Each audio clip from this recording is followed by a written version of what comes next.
Hello everyone, today I'm coming to you with a review of a absolutely amazing and very unique Marvel Legends figure. Today I'm coming to you with a review of the brand new Marvel Legends Thor Love and Thunder Ravager Thor. So that is very cool to have as the name on the box because it basically says that he's a Guardian of the Galaxy, which we knew, but you know, it's always great to get that extra level of confirmation. But this figure is not a WWE figure, even though it looks like it. Looks like someone who would get into some wrestling, but maybe he will in this movie. Maybe that's how he ends. He begins his professional wrestling career. Probably not, but yeah. Thor Love and Thunder. This movie is going to be absolutely amazing. He's, of course, a part of the Korg Build-A-Figure wave, and he is included with number 4, so he's included with Korg's left arm. But lots to say about this figure, so without further ado, let's get into the Ravager Thor, this is just such a cool figure. I can't stop thinking about it. But the Ravager Thor's review. For accessories, that's what he gets. Let's get into the box. His box is the same, basically, as all the other ones. It says Thor, Love and Thunder, and Ravager Thor, which is awesome to get. There you can see the beautiful god, Chris Hemsworth. Sorry there, I kind of got lost in his eyes. There you can see the back with a different image, which is different than usual. You can see his absolutely jacked bicep there. His bio reads Ravager Thor, Storm. Thor wields the mighty Stormbreaker against a terrifying new foe. I was going to say Storm wields the mighty Thorbreaker. No. So, yeah, same bio as the other Thor in this wave.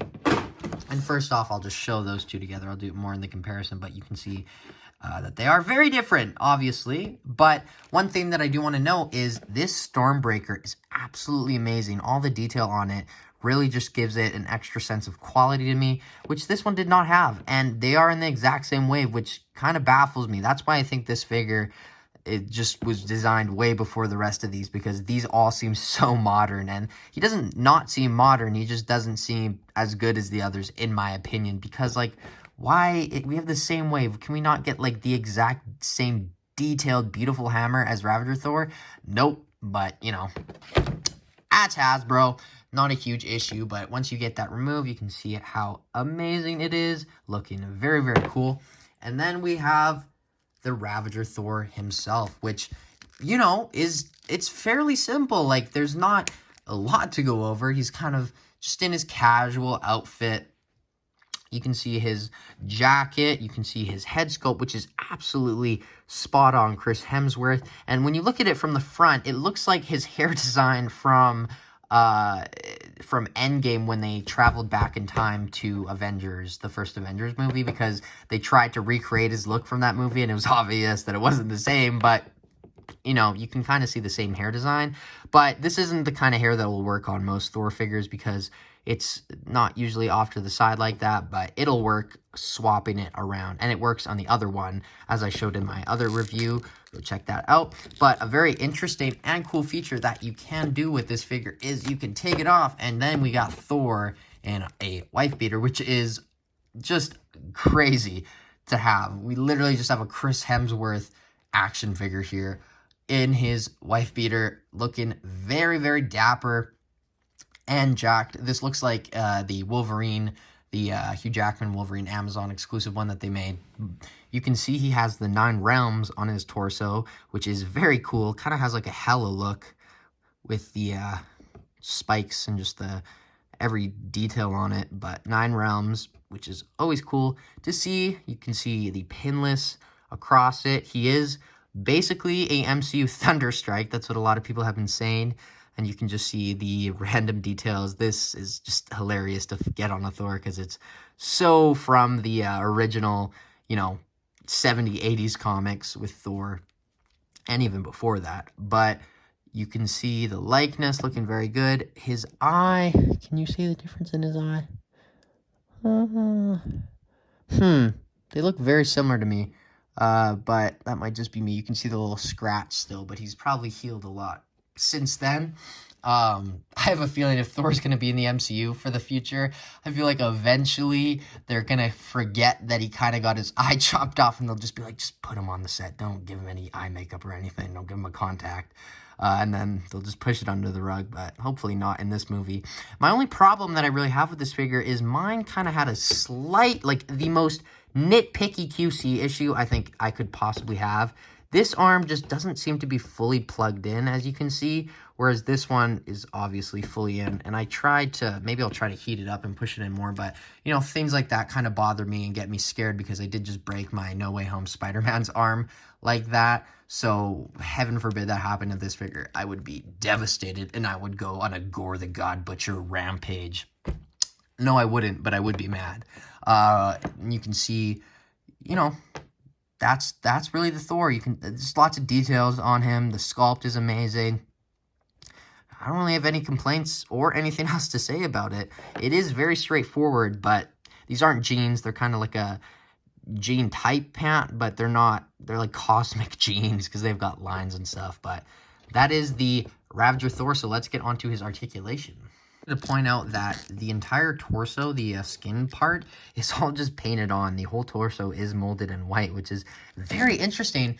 One, because, you know, it's cool to see that, but two, it looks perfect. Like, it doesn't even look painted on. It looks just molded on. It looks absolutely great, and there's like a little bit of texture there, so go Hasbro. Interesting to see it in all white. That'd be very weird, but let's put the head back on. Do the articulations of the head. Obviously can't look back that much because of his beautiful hair. Head can go down a little bit to the side, you know, full 360. Not a lot of movement, but I think it's enough for Thor. The arms do go out that far. Be very careful, as always. They go down, they go full 360. I'm so scared of this arm. He has double jointed pinless elbows, which look beautiful, and then this hand goes up and down and full 360, as does this one. The ab crunch goes down that much. Let me put his arm down. Careful. Back that much. You can see a little bit of a cut. So once you get there, that's probably as far as you're going to want to make him go back. I don't know why you'd want him to go any further, but he can go slightly further, probably even more if you took the jacket off. He does have a waist cut, which equals waist swivel. The legs will kick forward that much. They will go to the side. He has an upper thigh cut, double jointed knees. No boot rotation, but the ankles to go up, down, and he does have beautiful ankle pivot. Ravager Thor articulation. Comparisons time. Oh boy, there's a lot. Okay, so, Thor comparison here. And no, I can't believe you would even think of saying that I have too many Thors. I have no idea what you are talking about. But here is every single MCU Thor that I own. Not every single one that's been made. I'm missing the Age of Ultron one that is basically this bigger without the armor on the arms. I'm missing the other Ragnarok one, and I think that's all. But, you know, I want them, but I don't really care because, I mean, look at these.